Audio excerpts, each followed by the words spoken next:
Dana Sandoval po ng Immigration Bureau spokesperson. Good morning po, ma'am. Good morning. Good morning po, Manong Ted. Salamat sa panahon. Ma'am, ano ho itong kwento ng inyong bureau na saan ba ho talaga sumakay at paano ho bumiyahe si Alice Guo papunta po dito sa Malaysia all the way sa Singapore? Ano ho ba ang record ninyo? Yes, Manong Ted. Mukhang na-confirm po natin sa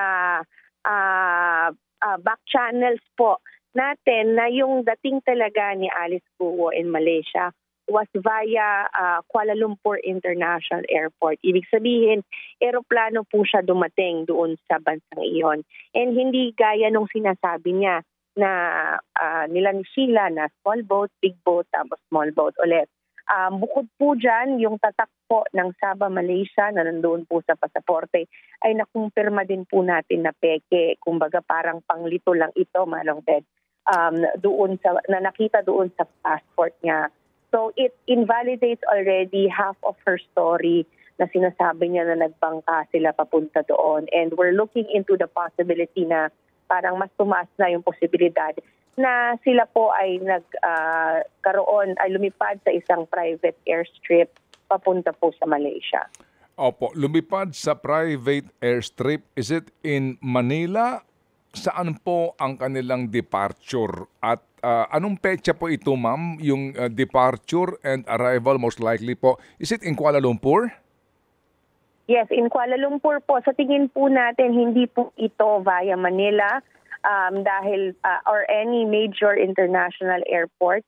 Hindi po doon. Dahil inisa-isa po ng ating pamunuan lahat ng mga travel records, lahat ng mga flight manifest ng mga dumaan. It's unlikely that they used a major port or airport.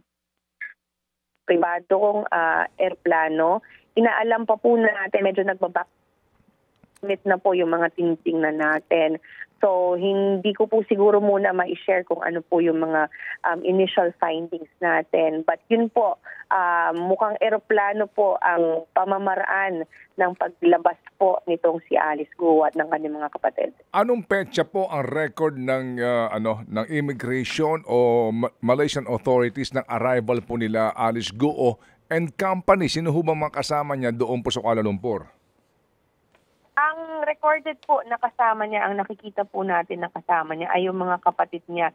Same din po dun sa minention niya na ni Sheila na umalis po silang magkakasama. Yung kanila pong arrival doon, hindi ko lang po hawak yung record ko. Kung hindi po ako nagkakamali, September 18 po sila dumating. But I will have to double check po nung record nila. But yun po, the following day dun sa pasaporte kasi nila, merong nakalagay na arrival niya allegedly in Kota Kinabalu in Sabah, Malaysia. So yun po yung pag-alaman natin sa authorities na peke po pala. Opo. July 18 ang kanila pong sinasabi na totoong petsa ng pagpasok sa Kuala Lumpur, Malaysia. Fake yung Sabah entry na July 19, 2024, ma'am. Yes, opo. Peke Okay. po yung sumunod. Okay. Private plane po ito. Meron na ho ba kang informasyon kung sino ang provider nito? Sa ngayon po, yun pa po ang inaalam natin. Na narrow down na po natin yung mga possibilities na yan. So ang kausap na po natin ngayon yung Malaysian counterparts to see kung anong aircraft yung sinakyan niya papunta doon. But siguro in the next few days or weeks, we would be able to shed more light on this very long telenovela ng storya po ni Alice po. Okay. And then, kung Kuala Lumpur, Malaysia, ito na po yun, lumipad sila ulit papunta ng Singapore. Ano na ho ito? Commercial flight? Yes. Lumipad na po sila doon and then from there, nag-Indonesia na po sila via ferry. So yun po yung naging ruta nila. Yun po ay mga recorded na paglipad. So kumbaga ang unknown natin ngayon ay yung in between Philippines and Malaysia. So kung ano po yung aircraft, but half of it we know already that they took the aircraft to Kuala Lumpur.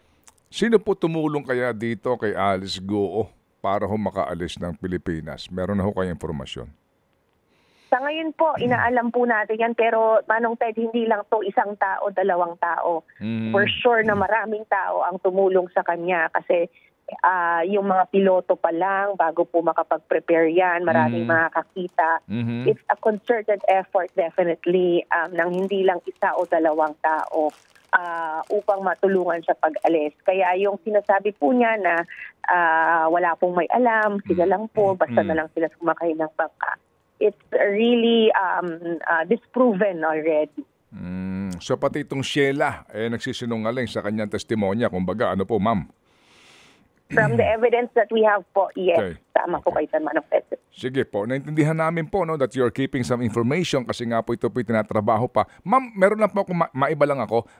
Ngayon po na privatize na ang ating NAIA, no, airports in Manila, paano po yung ugnayan ng immigration sa operator nito? Kasi po kahapon, may informasyon, may nagreklamo po sa amin, hindi lang isa, kung hindi yung kahapon sa Terminal 3, mga alauna ng hapon, hanggang hapon na po, tatatlo lang daw po yung counter ng immigration, kasama na dyan yung sa senior. So yung pong iba na naan doon, pati ho senior, halos 2 oras na nakatayo at nakapila, kasi nga daw po, tatatlo lang yung nakabantay sa immigration.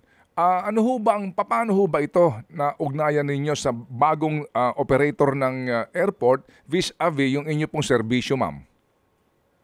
Yes, very open po ang lines natin doon sa bagong operator ng airport at malaking tulong po kasi open yung lines ng communication nila kapag meron po mga kinakailangang improvements and everything. Nakikinig po sila. We're thankful for that.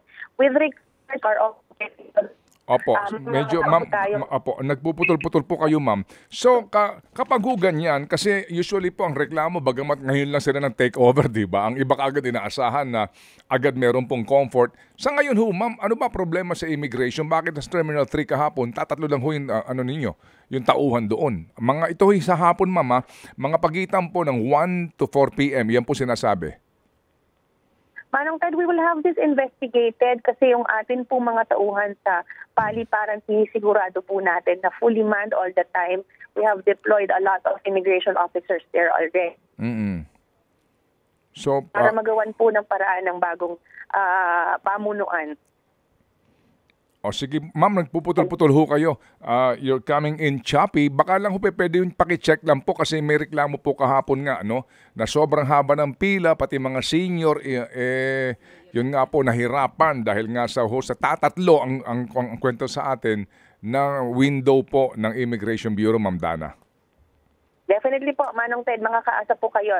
Paimbestigahan po natin to at i-update po namin kayo agad-agad about. Apo, sige po. Salamat na marami, Ma'am Dana Sandoval ng Immigration Bureau. Ted Filon at DJ Chacha. Ngayon, nasa Radyo 5, 92.3 News FM. Monday to Friday, 6 to 10 a.m.